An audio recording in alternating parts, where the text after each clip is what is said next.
Hi guys, my name is Ellie. Welcome to my channel, and today I want to do a get ready with me focusing on these colors. I got a new flannel, and I work in air conditioning, so I wear layers all year round because it might be hot for 5 seconds while my car air conditioning kicks in, but it's very cold in my office, and I wore this to work as one of my layering options.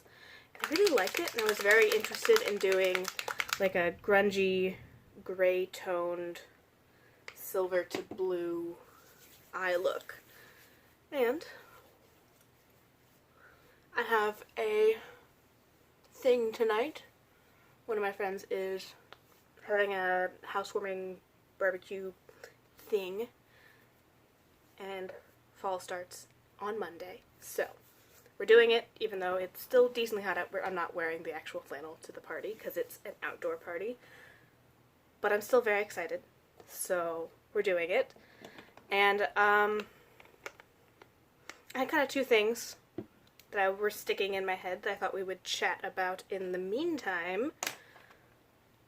I had kind of a plan, and then Lauren Mae Beauty put up a video about branding, marketing, and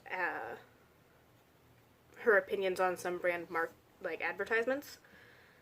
And I was like, ooh, I think I can potentially tie that in, and or I can talk for longer since if I'm not doing like a palette focus, I feel like I should do more of my face.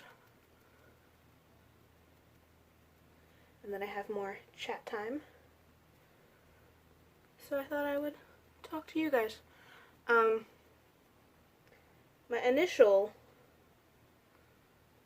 thing, one of my coworkers took Friday off to go to the climate change rally, which sounds really cool, and I kind of wish she'd told me, because I would have taken off and gone with her, and that would have been a fun little time for us. But it did, like talking about climate change and the environment does, for me at least, it makes me think about my impact. Yes, I am aware that most of the high impact things are on a corporate level, but there are still some things you can do in your day-to-day life to remove some impact.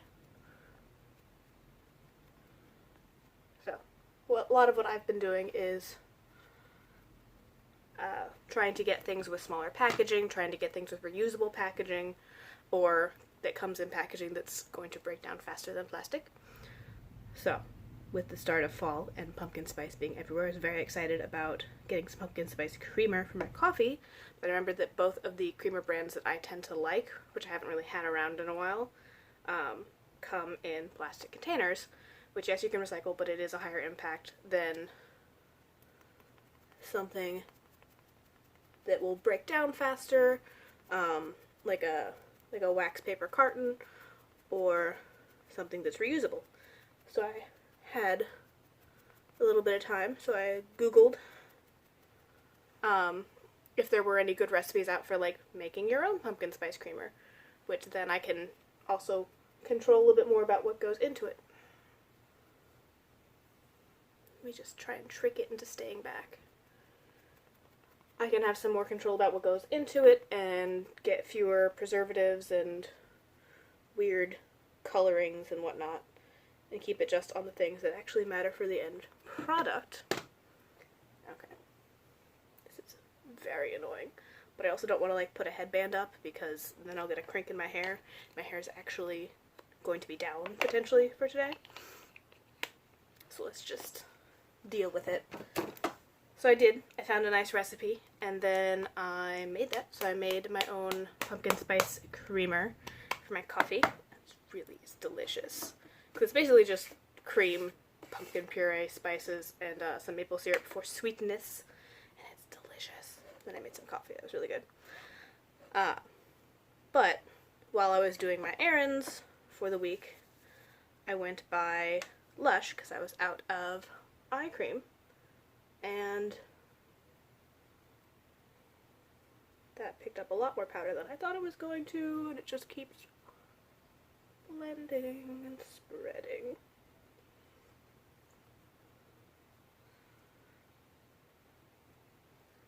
Oof.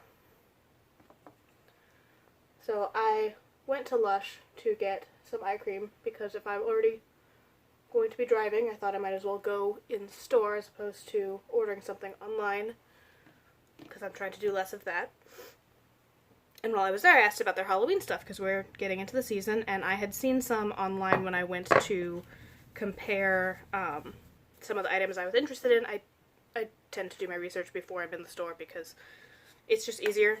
You can pull up all the information. You're not getting talked to by the associates when you're searching online. Then you can kind of go and say, I want this, this, and this, and get out with fewer impulse purchases and with your reviews having been checked and everything. And I saw that they had the Halloween, or at least some of the Halloween stuff up on the website.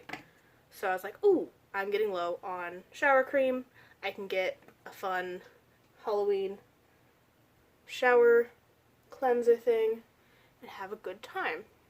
And I didn't see a display, so I was like, oh, are they not out yet? And she's like, oh no, they're coming next week. Which didn't really click too much at the time, but then I kind of, on the ride home, I was like, why? Because Lush is one of the places that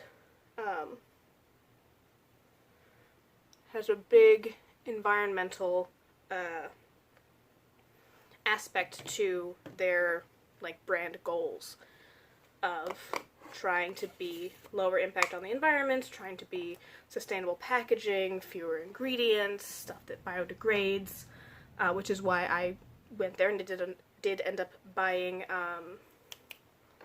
whatchamacallit, a solid naked makeup remover so that I'm not creating as much waste with that. Which turns out I didn't really like it, but it still technically functions, I just don't like it very much. Anyway, I remember back when I was out of town for college in a place that didn't have a Lush, small little college town, and I remember when I ran out of something and if I wasn't going home with enough time to like acquire one, and I knew what worked for me, so I didn't want to go in and buy something that was not going to work as well and end up having to buy the Lush stuff anyway later. When I would go online to try and order Lush, it would have all these pop-ups to like stop you and be like, are you sure? Are you sure you can't just make it to a store? Because we're trying really hard not to spend, you know, extra resources on shipping products if you can just hop down the street to a physical store where the impact of shipping is already taken into account. Like, they're already taking shipments to the store to stock it, so you can just go to the store, and or you can, you know, a lot of stores offer ship to store without a shipping cost because it'll just go in with the order that's already going there. It doesn't up the footprint, either financially or carbonic. We're just stopping that right there. So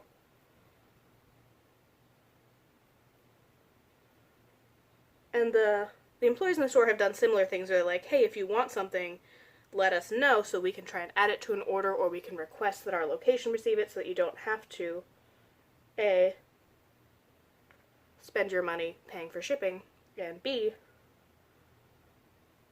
creating more economic and environmental impact by having a truck with a package come out to your house when it might not otherwise have to go as far on a route. So it was something I was aware of. I was aware it was a component of Sephora's kind of brand mission statement. So it was really weird to me that they would have things up on the website for sale you would have to have shipped to you before they would have them physically in the store when you can go pick them up. And then the more I thought about it, which, that was counterintuitive. It could have been that I was reading stuff wrong, and or that Maybe the different locations in different regions have different rollouts, but I would assume you'd want them at all of the stores before you'd want them available online, so that people can just go to their store or the closest store, if they have one, to get it. And then the upside of that, from a brand, of all brand places, there is a little bit of trying to add extra items to your cart to get free shipping, caps and everything. I don't think Lush has one, but even then, you're more likely to feel pressured to buy something in store to add to an order. So like impulse purchases, stuff like that. You're more likely to grab something there than to navigate around the website and pick up more than you want, unless you're trying to like hit a shipping, cutoff type situation. So we have foundation on, powder on, eyeshadow primer on, a beige shade on my crease to brow bone. This is a like slightly shimmery satin pigment that I've been trying to go through by putting it on my brows and a little on my inner corner. And now we're actually going to get into colors. Oh, and lip balm. My lips get dry. So it seemed strange that you wouldn't want it in a place where you can go, you can talk to people, the employees are there to upsell you. You're more likely to, see something while you're walking through the store and be like, oh, that's right, I'm almost out of blah blah, I'm almost out of blah blah. You're more likely to make a higher purchase in person.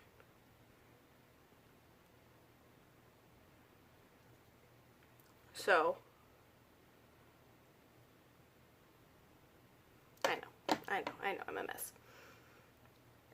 It makes less sense to me about making something pop up on a website for, like, regular ordering before it would be available in store. For Lush in particular, and for other brands just in general. So I'm going to start with this gray tone. We're going to pop it in my crease. Because if for palettes, a lot of palettes show up, on sale this date in stores a week or two later. Which pushes a lot of people who want to get it first or want to be really ahead on the curve or want to put out some type of review. It incentivizes them ordering it because they will likely get it in the mail from the online order before it would show up in a store near them. Which is kind of stupid. Because if you put it at the store, you get people physically in the store more likely to pick up multiple items. And you get them seeing the branding, you get them near other things from the same place. You get them in front of those big display pieces that have all the components that they really want talked about, which is the other reason people do sponsored posts or like paid videos. They often get those cards of their talking points or like things they want included because their branding has been put together in a certain way to really emphasize certain components that they have kind of decided are buzzwords or are things they really want to talk about to differentiate their palette from something else.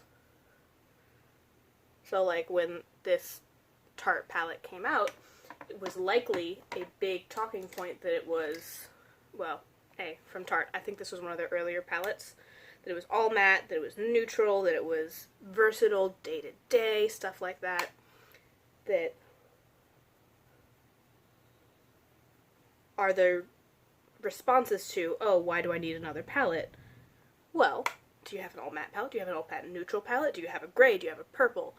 Do you have rows set up to make colors and, like, themed looks type situation? And if you get people in front of that when they're buying their item, it kind of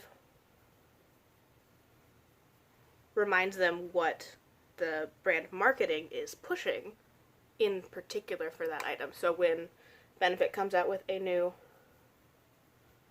mascara and people are saying, well, why should I get this one over the other mascaras you have? They have the information on those big advertisements saying, oh, well, but this one's waterproof, but this one does this, but this one does that, to remind people. And when you're in store picking it up, you see that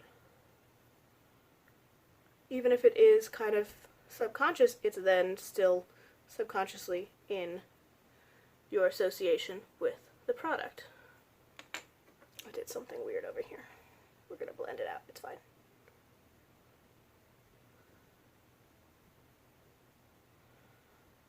So why do we have so many things going up for sale as online only before those? And like, I understand why they put it at certain stores before others, because things have often different release dates for, like, you have a different release date for Sephora versus Ulta, for if we're still on the makeup project.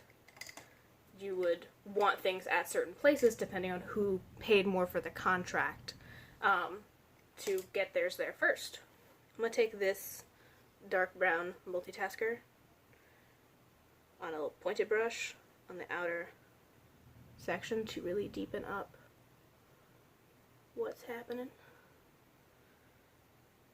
Because I don't want to lose the gray, but I also do want to kind of lead into the gray-brown that is happening that you can't see very well.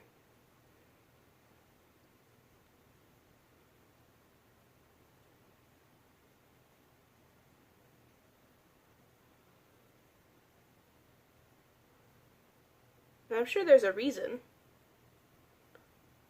some type of fancy marketing reason that I don't know, because I'm not in marketing. It was just in my brain. I'm curious as to what prompted the change from, oh, you can get it only at this store and only if you go in person, so get there early.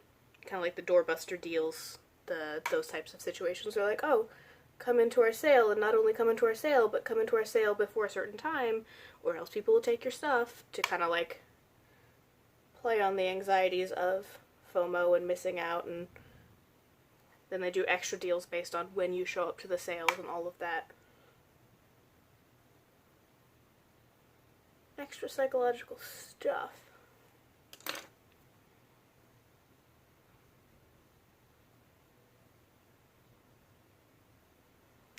I'm just curious. It's just it's just funny that blah blah. I would be interested in knowing what prompted that change. I am gonna go in with a smaller blending brush to kind of just make sure I have my crease as grungy as I want it.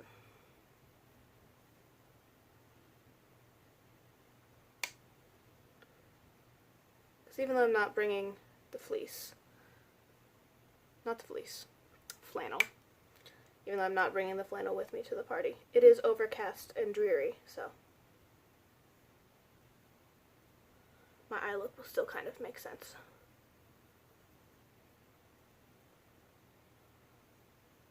And oddly enough, somebody asked about my eye makeup last time I went to a party, which is not something that normally happens. Not very many of my friends wear as much makeup as I do. Okay, that's on. I want to use a blue. I'm going to go in the Spectrum palette and put in Evidence on my outer half. And then I have something, it might not work. This Balm of Your Hand palette has this really pretty shady lady color, but I can't remember if it's that one or this is Insane Jane. I think I tried Mischievous Marissa not too long ago and it didn't really like stick to my lid very well. Oh, I could fix that. Since I don't know if it's going to do it, I'm going to preempt it with the Iron Brow Maestro and Platinum for Giorgio Armani. You have to say it like that, or else they take it back from you. So, yeah, I'd be curious as to what prompted that from, ooh, come in store and, like, get it online if you can, to, well, online first, and then over here you can maybe get it after. I'd be interested if somebody happens to know and wants to tell me. And even, especially, I'm really hoping that, like, I looked at the site wrong and maybe it was, like, a glitch that the stuff showed up online before in-store at Lush, because that would be really contrary to their mission statement. So I'm hoping it's not like that. But it might be like that. Okay. Trying to make sure it's definitely on, like, the inner half where we might have issues. I know that the Urban Decay shadow still sticks pretty well to regular primer, but now we're extra careful.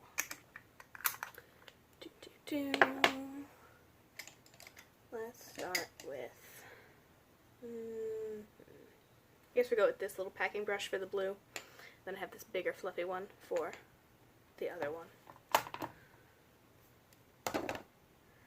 So yeah, it's weird. And then Lauren Mae Beauty put up a video about some of the branding and marketing that she saw at, I think it was Sephora, which was not in my area, was not an option for me to go see. And I don't know if normally they do, Sephora does holiday pre-sales, where you can kind of like, they open up the store earlier and you can go in and shop around with like what are going to be the holiday releases before they're officially released. And I saw some like things about early access on the online, which was also an option, is that if you didn't have one near you or you couldn't get off on that day or get there at that time, you could get the holiday stuff early by going on the app or the website. But I only saw the options to do it on the app or the website, not like a fun little thing, which it was fun. It's nice to go in and see stuff. For the Sephora one, like, there was coffee and breakfast, and you get to kind of like see other people that are also excited about the sales as opposed to just like standard shoppers. It was really cute, and it didn't pop up. It was just, hey, it's still very commercial capitalism shenanigans, but I was kind of sad they didn't seem to have the little pre-sale in-person party, because that was fun. But anyway, so she put up a video on YouTube kind of going over some of the branding, some of the ads that she's seen she wanted to talk about. It also made me think about some stuff while she was doing it, and more specifically, brand marketing that has turned me off. I think this brush picked up more product than I wanted it to, but I really like the way the two are playing together.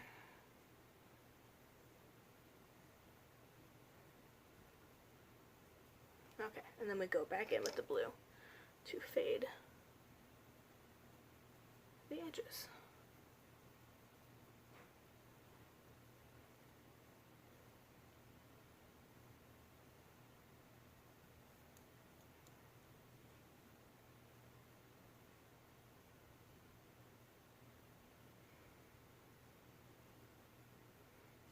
Trying to get the blend right and the fade right ends up taking up all of my brain capacity. Trying to compare and like check if they're as far in on both sides, it can be a lot. And I also worry about it being like a straight up and down line versus like a curved line that happens sometimes. Okay, we're gonna leave it there. Stop poking it. That is my choice for myself. Attempt to do. Kind of want to do a little bit of blue on the lower lash line, so don't worry about it, it's fine. I'm picking it up on this little, kind of just like the tip of this flat smudgy brush, and we're going to just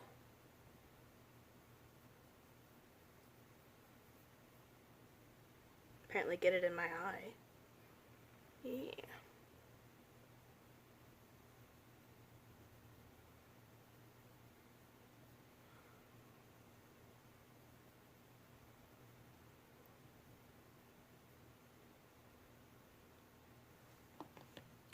I like that. I like that a lot. Then we're going to take this away from me before I do too much. And in the meantime, big powder brush to take away the fallout. That blue shade has some fallout, and the gray shade, the Mischievous Marissa, ended up with a lot more product on the brush than probably... Okay. You know what we're going to do?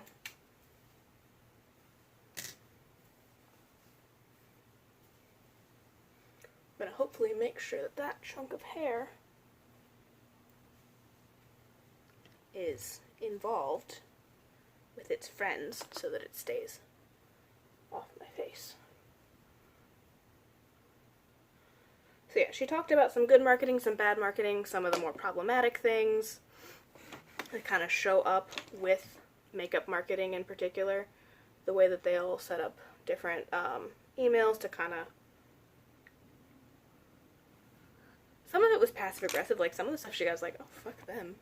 Which is, honestly, what happens a lot when somebody, you know, when I see and notice marketing, often it's a, well, fuck you too.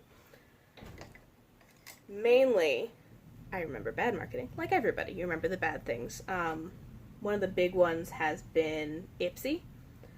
I used to have Ipsy. I canceled Ipsy probably a year or so ago, if not longer.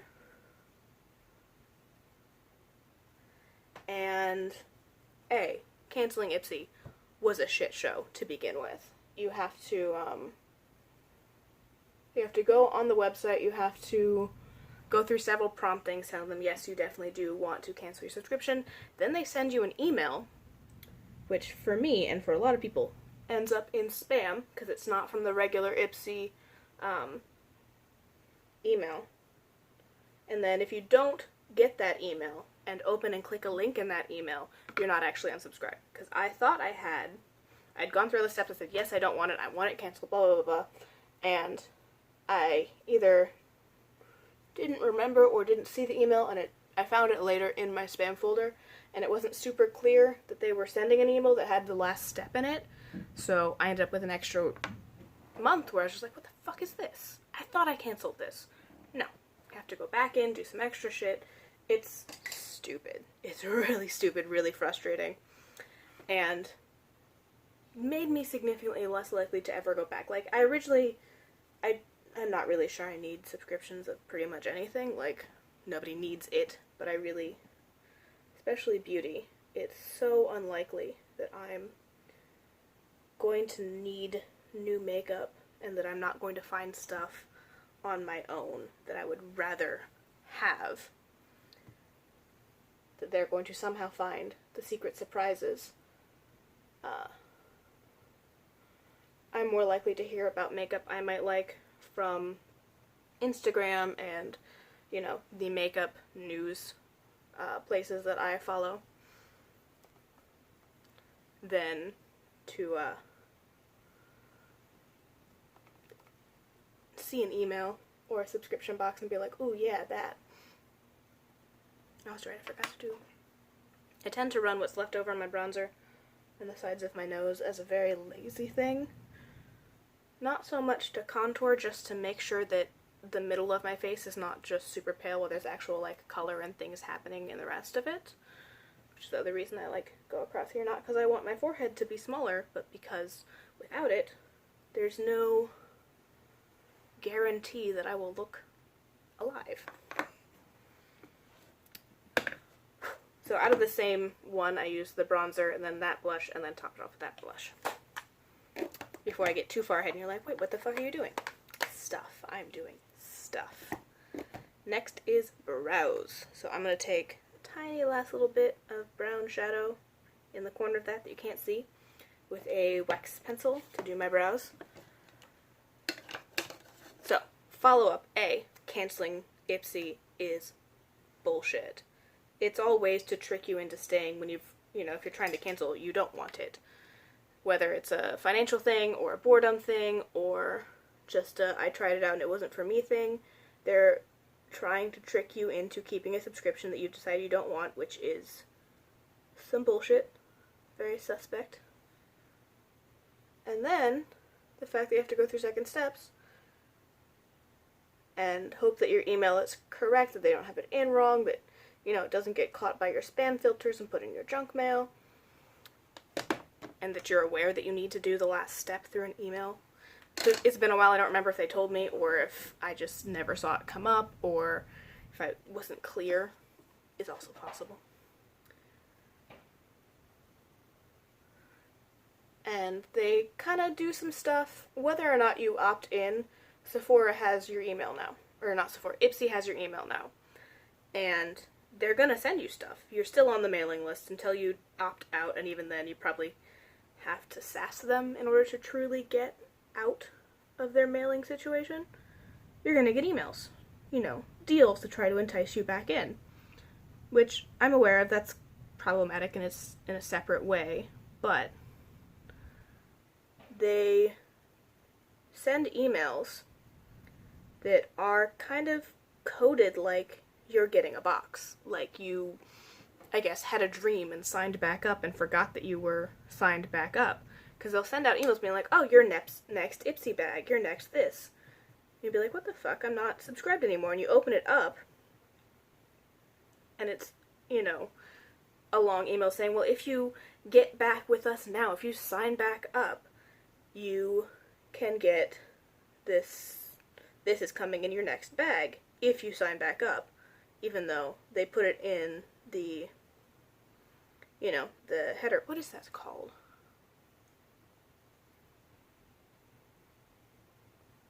I work in an office. I send and read a lot of emails. You'd think I would know what that section is. Especially because when I try to send one without it, it's like, are you sure you want to send blah, blah, blah, without a... Oh, what is it? It's not a header. What is it? Why will my brain not tell me what it is? I'm just going to be stuck on that. Anyway, the little thing that pops up before you open your email, that the rest of you are all just screaming at your screens because you know exactly what it is. It's, oh shit, using the last little bits, it broke off of the corner. We're going to have a lot more product. Anyway, it's set up to kind of trick you into thinking that you've signed back up. It's situated, it's sketchy. I don't want Ipsy. Now that I've stopped, I don't miss it in the slightest. That's kind of how it's been with a lot of my subscriptions, is you get a month or two past it, you get out of the habit of expecting it, and you really don't miss it. I don't miss any of my beauty subscriptions. They were either too much or not good at sending me items, and I have too much makeup to get that type of stuff. It also puts you in the mindset of receiving something every single month, which is not good overall. So that's, you couldn't see it before, but it's gone now. So that's one more shade down. Just got the black left if I decide that I'm going to use black eyeshadow, which I really don't. Ooh. And then I do have something new I want to play with. I've worn it once or twice, but I want to play with it again on camera. I got a highlighter from Lace Beauty. It is the White Diamond highlighter. It's very pretty, and I'm still figuring out how I like it and trying some application options. I'm going to try this brush today. It's a lot. So we're going to knock some off and just kind of whoop. Seems kind of wrong to have a bunch of highlighter going on when I'm doing like a grunge look, but I want it. So yeah, if I was ever interested in makeup subscriptions again, I'm not doing it based on how Ipsy has kept up with their emails in such a creepy kind of way. I don't like it. I don't like things that pop up and make you worry that you ordered something you don't remember, because that's not good. And it's weird and predatory, and it, like, if it had just said, hey, if you sign up, you'll get this palette, I might have gone in to look and see what the little incentive was. But tricking me into opening up to me like, what the fuck, I didn't sign back up for this, does not make me want to sign back up for it. And I had a whole issue with a different non-makeup subscription doing a similar thing where they're misleading with their titles. They'll do like, ooh, RE this, as if you've, sent in an email that you don't remember sending in. Or they'll say, oh, your next order, when it's not your next order. It's the option that you might place a next order. And even then, it's wrong. I'm significantly less likely to place that order if I'm just putting a whole bunch of this on my face. I'm doing too much. It's fine. I'll just be very sparkly. And we'll put that away. But it's very pretty. The only issue I'm having is that I put a lot of powders on this chunk of area. From my setting powder to my leftover bits of my bronzer to my blush. By the time highlighter gets there, it doesn't have as much to grip to. And I'm still figuring out how I want to do it, like, on my nose, where I only have to do the one layer. It's gorgeous. And, like, up here, gorgeous. But this one takes some building to stick there. And it's less on this side, like, gorgeous up here. And it just doesn't want to stick.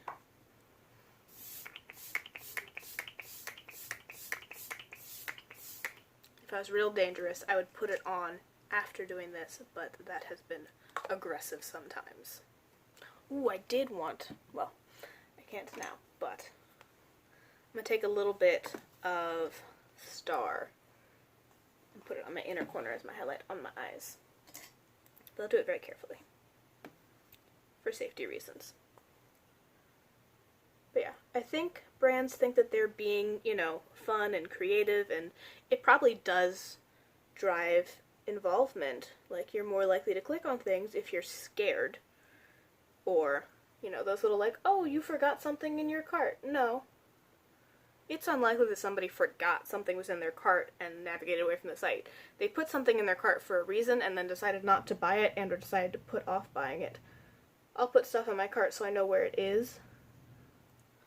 And then I won't buy it for several days. It'll just sit in my cart until I'm either decide, yes, I'm definitely buying that, or whatever thing I wanted to do first has already happened. Or you'll be like, okay, let me wait and see if anything pops up, because sometimes you have those luck where, like, surprise bills happen and things might come in the mail. You're not really sure what A, B, or C is going to end up costing, or if you want to take your car into the shop, you're not 100% sure what it's going to cost, so maybe you shouldn't buy anything until you get that final bill.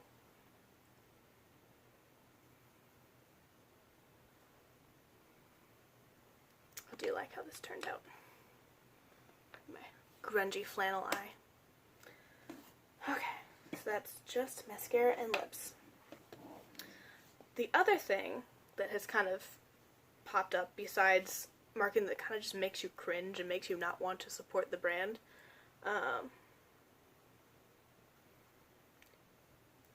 if the marketing's too aggressive, if the emails are extra manipulative, extra creepy, harassing even. Like, I've had things where, like, I like a brand, I bought a thing, and while buying the thing I ended up on a mailing list, and if you send me multiple emails a day just telling me that you have products that I'm aware you have that aren't new, aren't coming in, aren't restocked, they didn't ask to be told about, it's going to stop me being interested in your brand. I think that's the same with a lot of people. If you like a brand, you don't need to buy every single thing they own or produce. You do not need to place orders every couple of days.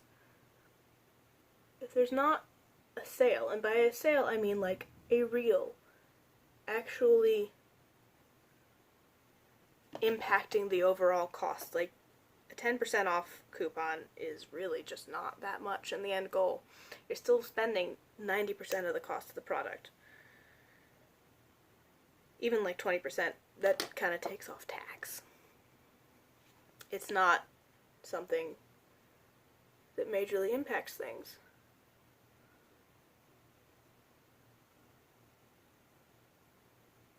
So saying, oh, we have a sale. You have items that you are discontinuing that you moved into the sales section. That's not a sale. That's not a 40% off, come while it's hot situation.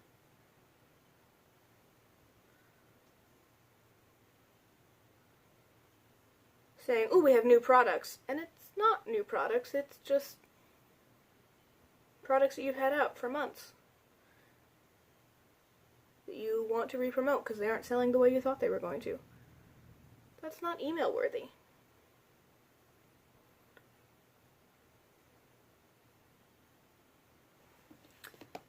And even then, doing stuff like, ooh, we haven't seen you in a while, here's the 20% off coupon. You haven't seen me in a while because either I'm not out of whatever I order from you, or I don't like you anymore. It's highly likely that I tried a brand, didn't like it, never bought from them again, or didn't buy from their website because I could get them through Ulta or Sephora with a better reward system, and don't need to go through the site. So like the Too Faced site, the Tarte site, even the Becca site, I think they've stopped talking to me. They'll send emails being like, we haven't seen you, and I'm like, I bought something not that long ago, just through a different site, because like most people, if there's a larger retailer, like Target, if I want to get something from Shea Moisture, I'm more likely to go to Target than the Shea Moisture website. If Target is out of something and I have to order it directly from the website because it's the one magic thing that I need, I'm still not as likely to go back to the website next time I need to order it. I'm probably going to go to Target to see if it's in stock again. If I can buy things where my points from multiple different brands will add up, like Sephora and Ulta, it's a much better value than hoping that I spend enough points at each specific company on their website to get benefits through theirs, which I'm not even sure all of them have very good reward systems, which honestly the reward systems in most places are kind of bad.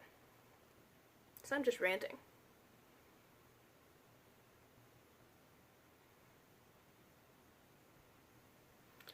I like interesting marketing. I like marketing that makes me excited about the product. I like marketing that doesn't overdo it. When Tarte comes out with a product, and I follow them on Instagram, so I see extra marketing from them, it's so much.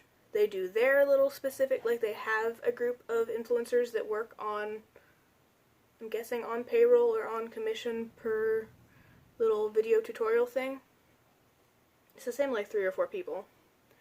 So you see them a lot in videos going out from Tarte's like home headquarters set.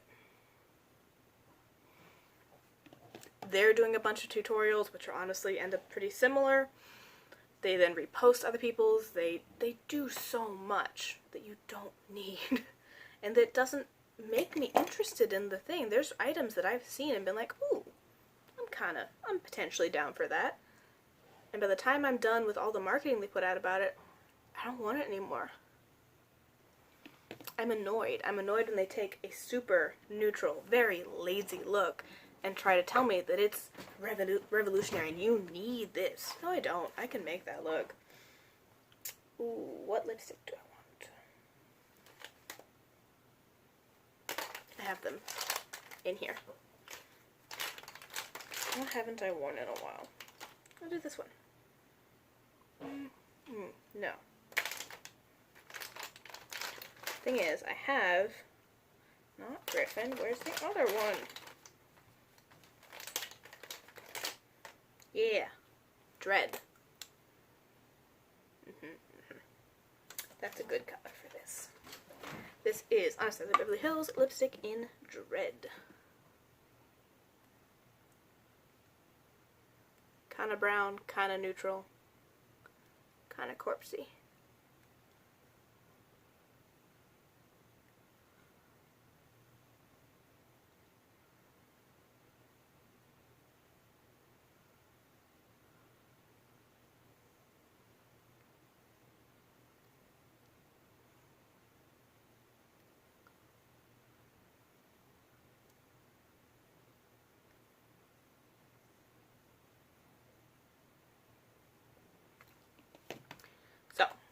my end feelings, I am curious as to what metrics these brands are using to judge their marketing and emails and ad campaigns. What are their metrics of success?